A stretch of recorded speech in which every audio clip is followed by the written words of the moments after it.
বুঢ়ীৰ সাধু। বাঘ আৰু কেঁকুৰা।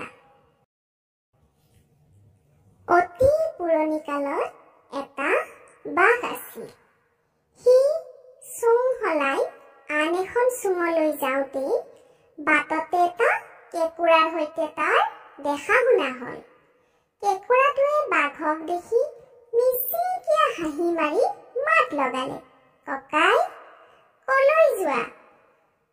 বাঘে কেঁকুৰাৰ হাঁহি মুখ দেখি ভাল পাই উত্তৰ দিলে, মই চোং সলাই আন এখন হাবিলৈ যাওঁ, তুমিনো কলৈ যোৱা? কেঁকুৰাই ক'লে, মই কলৈকো নাযাওঁ, মোৰ ওচৰতে ঘৰ, মই অকলশৰীয়া জীৱ, মোৰ আগলৈকো চাবলৈ নাই, পিছলৈকো চাবলৈ নাই। বাঘেও ক'লে, মোৰো সেয়ে কথা, ময়ো অকলশৰীয়া নিৰাশ্ৰয় প্ৰাণী, মোৰো কেও কিছু নাই। এইদৰে দুয়ো আলাপ কৰি দুয়োৰো ওচৰত ইমান সন্তুষ্ট হ'ল যে শেষত দুয়ো সখি পতাই সেই হাবিতে ওচৰা ওচৰি কৰি থাকিল। এইদৰে কিছুদিন দুয়ো মিলাপ্ৰীতিৰে আছিল। বাঘে পহু মাৰি আনে, দুয়ো ভগাই মহা সুখেৰে খাই মেলি থাকে।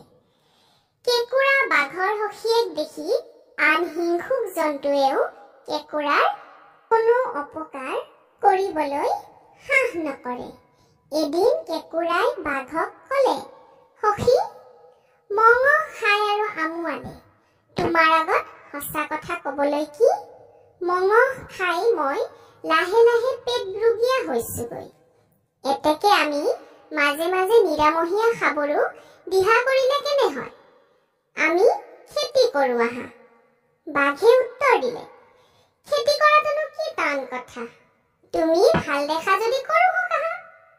এই বুলি বাঘে কেঁকুৰাৰ কথাত হয় দিলত কেঁকুৰাই ক'লে, তেন্তে সখী, তুমি গাঁৱলৈ গৈ ধানৰ পথাৰৰ পৰা কিছুমান কঠীয়া তুলি লৈ আহা। মই হাবি এই মাটিডোখৰকে চহাওঁ। এই বুলি দুয়ো আলচ কৰি কেঁকুৰাই মাটি খান্দিবলৈ লাগিল আৰু বাঘে লোকৰ পথাৰৰ পৰা মানিকী মধুৰী ধানৰ কঠীয়া চুৰিকৈ আনি সেই মাটিত ৰুবলৈ ধৰিলে। কিছুমান দিনৰ ভিতৰতে সিহঁতৰ ধানে থোক মেলিলে।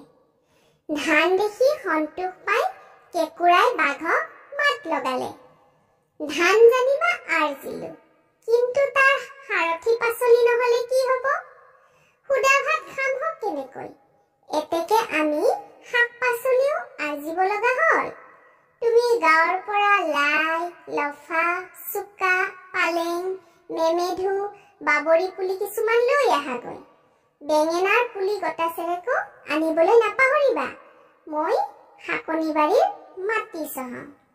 এই বুলি বাঘক শাক পুলি আনিবলৈ পাচি দি কেঁকুৰাই মাটি খান্দিবলৈ লাগিল। বাঘ দুখোজমান যোৱাৰ পিছতে কেঁকুৰাই আকৌ ডিঙিয়াই মাত লগালে, সখী, মই কবলৈ পাহৰিছিলো, জলকীয়াৰ পুলি গটাচেৰেকো আনিবা, টেঙা দিয়া শাকৰ আঞ্জাৰে ভাত খাবলৈ জলকীয়া নহলে জুতি নালাগিব। বাঘে হুঁ বুলি আনিবলৈ গাত লৈ দীঘল জাপ মাৰি গাঁৱৰ ফালে যাবলৈ ধৰিলে। এইদৰে খেতি বাতি কৰি দুয়ো বহি আছে। লাহে লাহে আঘোণ মাহ পালেহি। ধান পকিবলৈ আৰম্ভ হৈছে। দাবৰ আয়োজন কৰি কেঁকুৰাই বাঘক সুধিলে, সখী, মই আগ নিম। এই বুলি কেঁকুৰাই ধানৰ আগ অৰ্থাৎ গুটি নিলে আৰু বাঘে গুৰি অৰ্থাৎ নৰা নিলে। তাৰ পিছত বেঙেনা ছিঙিবৰ হল। বাঘে কেঁকুৰাক সুধিলে, সখী, তুমি গুটি দিবা নে গছ নিবা? কেঁকুৰাই গুটি নিম বুলি বেঙেনাৰ গুটি নিলে আৰু বাঘে গছ নিলে। এইদৰে খেতি সামৰি অতাই এদিন বাঘে নখোৱা পাতি কেঁকুৰাক নিমন্ত্ৰণ কৰিলে। ইপিনে বাঘে ধানৰ গুৰি ৰান্ধিছে, বেঙেনা গছৰ শাক ৰান্ধিছে। ৰান্ধি কেঁকুৰাক খাবলৈ দিলে। কেঁকুৰাই সেইবোৰ কি খাব? অলপ চুই গুচি আহিল। সি যি হওক, ইয়াৰ পিছতো কেঁকুৰাই সদায় তিনি তেলনি মাৰি বাঘৰ ঘৰত মঙহৰ আঞ্জাৰে ভাত খায়। কিন্তু এদিনো বাঘক তাৰ নিজৰ ঘৰলৈ খাবলৈ নামাতে। বাঘে এই কথা টং কৰি এদিন কেঁকুৰাক ক'লে, সখী, তুমি এদিনত মোক তোমাৰ ঘৰত খাবলৈ মতা নাই। এদিন নখোৱা পাতি মোক মাতা। তোমাৰ ঘৰতনো কেনে ৰন্ধা বঢ়া হয়, মোৰ খাই চাবৰ মন আছে।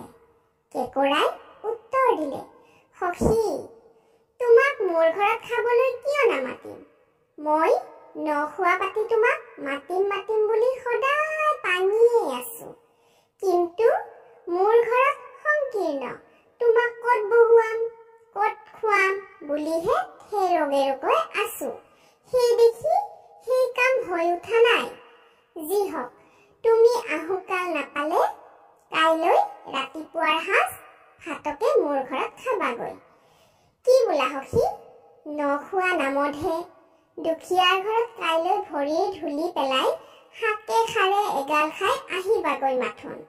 বাঘে উত্তৰ দিলে, নিশ্চয়, কাইলৈ তোমাৰ ঘৰত ন খাবলৈ যাম। পিছদিনা পুৱা কেঁকুৰাই নখোৱা পাতি মানিকী মধুৰি জহা চাউলৰ ভাত ৰান্ধিলে। বেঙেনাৰ খাৰ ৰান্ধিলে। বাঘে কেঁকুৰাৰ ঘৰত ন খাবলৈ আহিল। কেঁকুৰাই বাঘক ক'লে, সখী, তুমি মোৰ গাঁতৰ ওচৰতে বহা।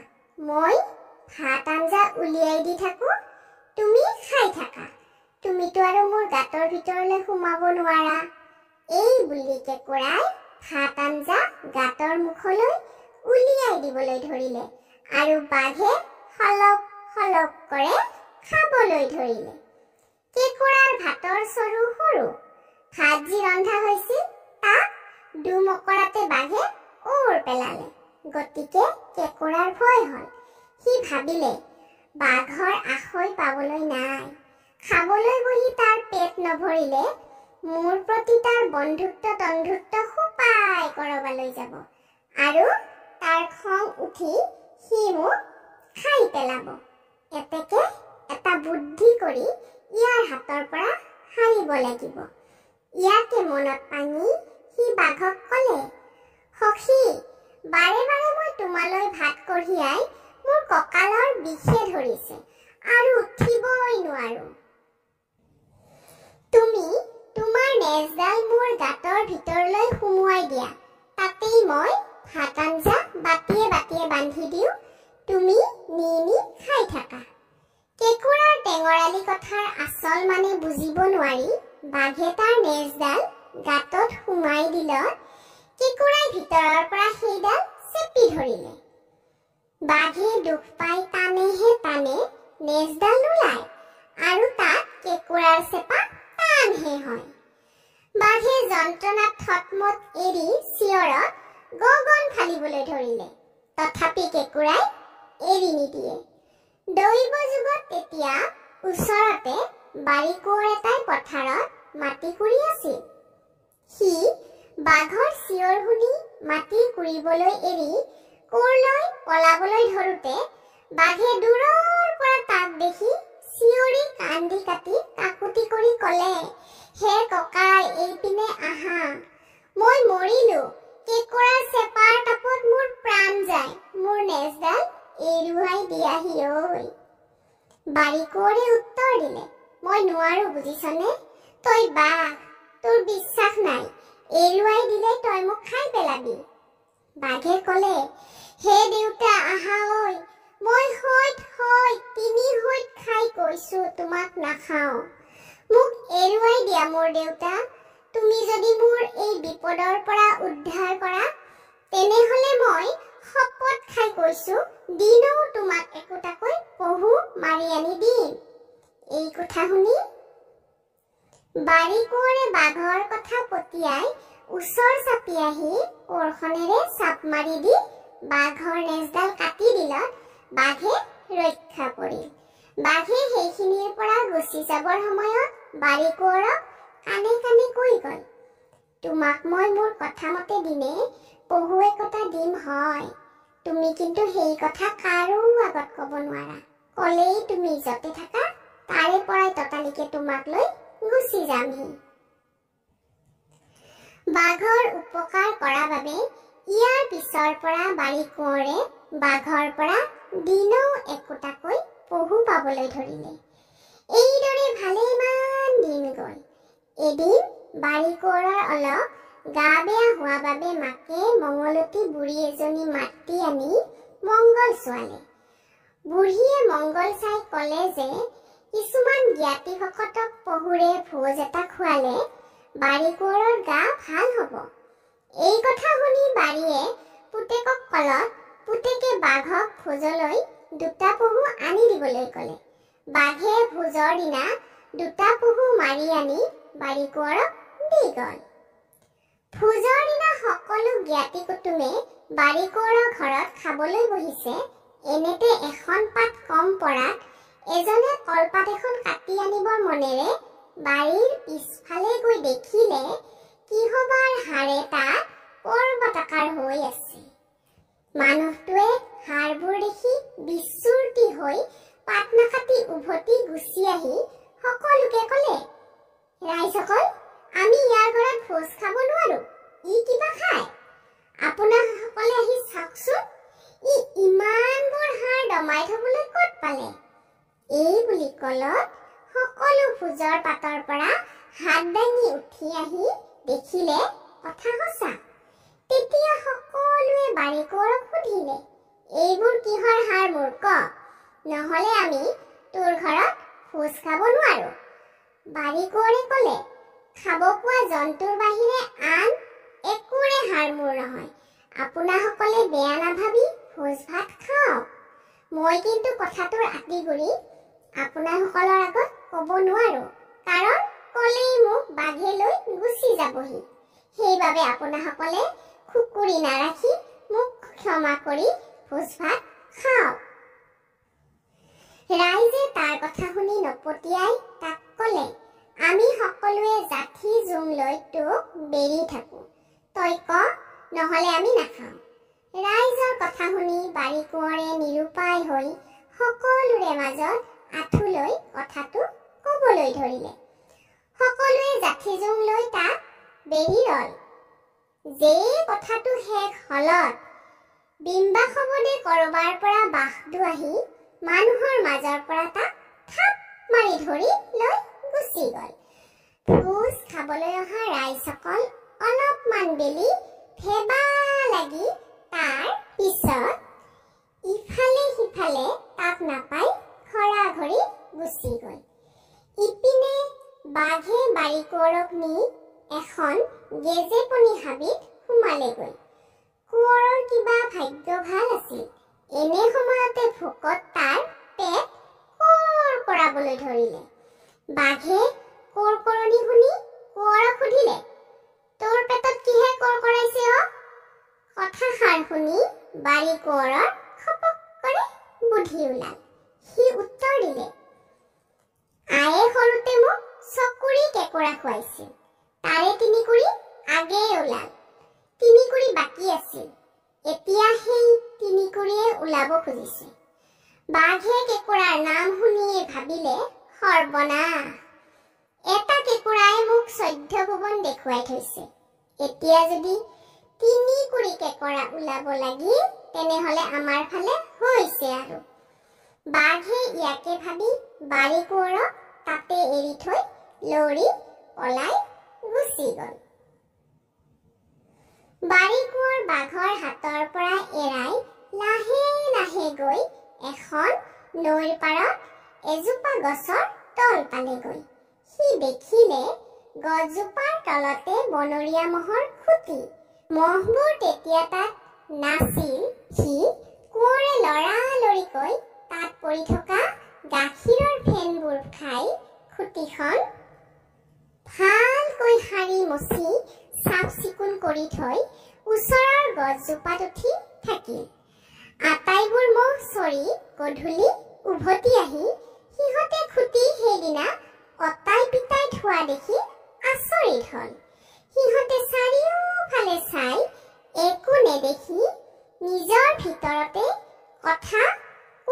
কৰি শুই থাকিল। পিছদিনা ৰাতিপুৱা আকৌ যেতিয়া মহবোৰ চৰিবলৈ গ'ল, বাৰীকুঁৱৰ গছৰ পৰা নামি আহিল। মহ পোৱালীয়ে পিয়তে সিহঁতৰ মুখৰ পৰা গাখীৰৰ যিবোৰ ফেন মাটিত পৰি আছিল, সেইবোৰ সি খাই আগৰ দৰে খুটিখন ভালকৈ সাৰি গোবৰবোৰ পেলাই চাফ চিকুণ কৰি গছৰ ওপৰত উঠি থাকিল। সেইদিনাও গধূলি মহবোৰ উভতি আহি খুটিখন চাফ চিকুণ দেখি আচৰিত হ'ল আৰু কোনে এই কাম কৰে তাক ধৰিবৰ মনেৰে আলোচ কৰি পিছদিনা বুঢ়া মহ এটা ৰখীয়া পাতি থৈ চৰিবলৈ গ'ল। যাবৰ সময়ত সিহঁতে বুঢ়া মহক কৈ থৈ গ'ল যে তই ভালকৈ চাই থাকিবি, কোনে আহি আমাৰ খুটিখন অতাই থৈ যায়হি। মহটোৰ টোপনি অহা দেখি বাৰীকুঁৱৰে ফুটকৰে গছৰ পৰা নামি আহি আগৰ দৰে ফেনবোৰ খাই খুটিখন অতাই গছৰ ওপৰত উঠি থাকিল। বুঢ়া মহে গমকে নাপালে। গধূলি মহবোৰ আহি বুঢ়া কি দেখিলে সুধিলত বুঢ়াই ক'লে, মই একো নেদেখিলো। সিহঁতে বুঢ়াৰ পৰা একো কাম নহয় জানি পিছদিনা কানি মহ এজনী ৰখীয়া পাতি থৈ গ'ল। কানিয়ে ভাল চকুটো তল ফালে আৰু কণা চকুটো ওপৰ ফাল কৰি শুই থাকোঁতেই সেইদিনাও বাৰীকুঁৱৰে আগৰ দৰে সকলো কাম কৰি গছত উঠি ৰ'ল। কানিয়ে একো নেদেখিলে। গধূলি মহজাকে আহি কানিক বতৰা সোধা কানিয়ে একো নেদেখিলো বুলি ক'লত সিহঁতে বুজিব পাৰিলে যে কানিয়ে কণা চকুটো ওপৰ ফালে দি শুই থকা বাবেহে একো নেদেখিলে। এইবাৰ সিহঁতে ঘাই মহজনীকে ৰখীয়া পাতি থৈ যাবলৈ ঠিক কৰি পিছদিনা তাকে কৰিলে। কিন্তু সেইদিনাও ঘাই মহজনীৰ চিলমিলকৈ অলপ টোপনি অহা দেখি বাৰীকুঁৱৰে নামি আহি ফেন খাই খুটি অতাই লৰালৰিকৈ গছত উঠোতেই মহজনীৰ টোপনি ভাগিলত তাক দেখি লৰ মাৰি আহি সুধিলে, তই দেৱতা নে মানুহ, কোন ক? আৰু দেৱতাই হওক বা মানুহে হওক নামি আহ। বাৰীকুঁৱৰে ক'লে, মই দেৱতা নহওঁ, মানুহহে। মই নামি যাব নোৱাৰো, গ'লেই তই মোক খুচি মাৰিবি বুলি ক'লে। মহজনীয়ে ক'লে, নুখুচো, নামি আহ। কুঁৱৰে ক'লে, নহয়, তই খুচিবি।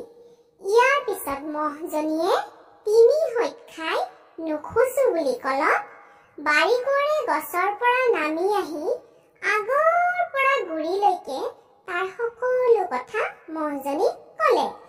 তাৰ কথা শুনি মহজনীৰ তালৈ মৰম লাগিল।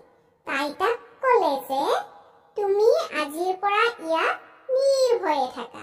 তোমাক আমি আমাৰ গৰাকী পাতিলো আৰু তুমি গাখীৰ খাবলৈ সুকীয়াকৈ আমি তোমাক এজনী মহ দিম।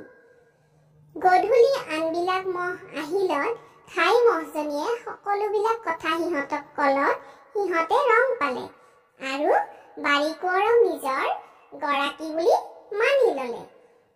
ইয়াৰ পিছত সিহঁতে কানি মহজনী মাৰি তাইৰ শিং দুটা বাৰীকুঁৱৰক দি ক'লে, এই শিং দুটাৰ এটা খংশিঙা আৰু এটা ৰংশিঙা। আমি চৰিবলৈ গ'লে তুমি যদি ৰংশিঙাটো বজোৱা শুনো, তেন্তে তুমি ভালে আছা বুলি জানি আমিও ৰঙেৰে চৰি ঘাঁহ খাই ফুৰিম। আৰু যদি তোমাৰ কোনো বিপদ ঘটে, তেন্তে তুমি যদি খংশিঙাটো বজোৱা, তেতিয়া আমি তোমাক ৰখিবলৈ লৰি তোমাৰ ওচৰত ওলামহি। তুমি আমাৰ খুটিখন যেনেকৈ অতাইছিলা সেইদৰে সদায় অতাই থাকিবা। এইদৰে ভালেমান দিন গ'ল। এদিন বাৰীকুঁৱৰে ডালত বহি মূৰ আচোৰোতে দৈবাত তেওঁৰ মূৰৰ দীঘল চুলি এডাল ছিগি নৈত পৰিল। সেই চুলিডাল এটা ৰাখ বৰালীয়ে খালে। এদিন এটা ডুমে জাল বাওঁতে সেই ৰাখ বৰালীটো তাৰ জালত পৰিল। মাছটো ডাঙৰ আৰু তেলাল দেখি দুমে তাক লৈ গৈ ৰজাক ভেটিলে। ৰজাৰ এজনী দীপলিপ কন্যা আছিল। লিগিৰিহঁতে মাছটো বাছতে কন্যাজনী আগতে থিয় দি আছিল। বৰালিৰ পেটৰ পৰা ইমান দীঘল চুলি এডাল ওলোৱা দেখি কন্যাজনীয়ে সেই চুলিডাল যাৰ মূৰৰ তেওঁক মনে মনে স্বামী বৰি সেইডাল লৈ এটা টেমাৰ ভিতৰত সোমাই থৈ ৰঘৰত সোমাল। কিয় জীয়েক ৰঘৰত সোমাল এই ৰজাই সোধাত জীয়েকে ক'লে যে যদি এই চুলিডালৰ গিৰিহঁতক আনি তেওঁৰ সৈতে বিয়া দিয়ে তেন্তে তেওঁ ৰঘৰৰ পৰা ওলাব, নতুবা তেওঁ ভাত পানী নাখাই মৰি যাব। ৰজাই এই কথা শুনি বিচূৰ্তি হল। কৰ মানুহে মূৰ আচুৰি নৈত চুলি পেলালে, কৰ মাছৰ পেটত সেই চুলি ওলাল, এতিয়া তেওঁ তাক ক'ত বিচাৰি পায়? নহলে সিফালে ৰাজকন্যা মৰে। ৰজা বিমূৰত পৰি মূৰ ঘমাই বহি আছে। ৰাজকন্যাই এটা থোৰা কাউৰী পুহিছিল। সি ৰজাৰ দুখ দেখি ওচৰ চাপি আহি ক'লে, স্বৰ্গদেউ, আপুনি চিন্তা নকৰিব, মই সেই চুলিৰ গৰাকী উলিয়াই দিম। আপুনি মোক মাথোন এটা পকা আম দিয়ক। ৰজাই থোৰা কাউৰীৰ কথা শুনি অলপ উশাহ পাই লৰালৰিকৈ এটা পকা আম বিচৰাই অনাই থোৰা কাউৰীক দিলে। কাউৰীয়ে সেই পকা আমটো লৈ বাৰী কোঁৱৰ থকা হাবিলৈ উৰি গৈ কোঁৱৰৰ ওচৰ পাই মাত লগালে, ৰংশিঙা খংশিঙা কোনে বাই, পকা আমটি কোনে খায়? পকা আমৰ নাম শুনিয়েই বাৰী কোঁৱৰৰ লোভ লাগিল। তেওঁ উত্তৰ দিলে, ৰংশিঙা খংশিঙা ময়ে বাওঁ, পকা আমটি পালে ময়ে খাওঁ। এই বুলি কোঁৱৰে কলত কাউৰীটোৱে বাৰী কোঁৱৰক পকা আমটি দিলে আৰু কোঁৱৰে আমটো ল'বলৈ হাত মেলোতেই সি টপকৰে খংশিঙাটোলৈ গুচি গল। মানুহে কথাতে কয় বোলে কাউৰী টেঙৰ আৰু মাউৰী টেঙৰ। সি কোঁৱৰক কেনেকৈ ঠগিলে দেখিলা? কোঁৱৰৰ হাতৰ পৰা খংশিঙাটো গুচি গলত বাপুৰ চিলিম ছিগিল। ইয়াৰ পিছত বাৰী কোঁৱৰে ৰংশিঙাটো বজাইহে বজাই মহবোৰে ৰংশিঙাৰ মাত শুনি ৰং পাই খুৰি খুৰি চৰি ফুৰিবলৈহে লাগিল। ইপিনে ধৰা কাউৰীয়ে ৰজাক খংশিঙাটো দি ক'লে বোলে এই শিঙাৰ গিৰিহঁতেই চুলিৰ গৰাকী। আপুনি মোৰ লগত টেকেলা বেঙেনা গোটা চেৰেক দিয়ক, মই তাক দেখুৱাই দিওঁগৈ। কাউৰীৰ কথা শুনি ৰজাই গোটা চেৰেক টেকেলা তাৰ লগত দি তাক পঠাই দিলে। বাৰী কোঁৱৰক এতিয়া সহজে ধৰি আনিব পৰা হল, কাৰণ খংশিঙাটো লৈ যোৱা তাৰ বল গল। বাৰী কোঁৱৰক ৰজাৰ টেকেলাই ধৰি আনি ৰজাৰ আগত দিলেহি। কোঁৱৰক টেকেলাই ধৰি লৈ যাওঁতে সি বাটে বাটে নিজৰ গাৰ কাপোৰখন এডোখৰ এডোখৰকৈ ফালি পেলাই গৈছিল। মহবোৰে গধূলি খুটিলৈ উভতি আহি বাৰী কোঁৱৰক নেদেখি কোঁৱৰৰ কিবা বিপদ ঘটিল বুলি ভাবি কোঁৱৰে ফালি পেলাই যোৱা সেই কানি কাপোৰবোৰৰ চিন ধৰি ধৰি বিচাৰি গৈ ৰজাৰ ঘৰ ওলালগৈ। ৰজাই মহজাক দেখি ভয় খোৱাত বাৰী কোঁৱৰে সেইজাক তাৰ মহ বুলি ক'লে। মহজাকেও কোঁৱৰক দেখি আনন্দত নাচিবলৈ ধৰিলে। ৰজাই কোঁৱৰক ক'লে, যদি তোমাৰহে মহ তেন্তে তুমি সিহঁতৰ কাণে কাণে বগাই ফুৰিব পাৰিবানে?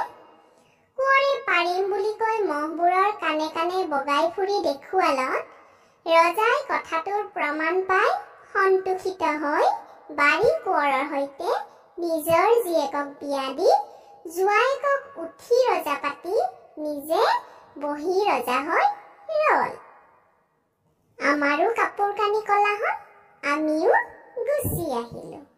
সাধুটো কেনেকুৱা পালে লাইক কমেণ্ট শ্বেয়াৰ কৰি জনাব, লগতে ছাবস্ক্ৰাইব ক্লিক কৰি দিব আৰু মোৰ টেলিগ্ৰাম চেনেলটো যাওক আৰু সাধু কথাবোৰ ডাউনলোড কৰক।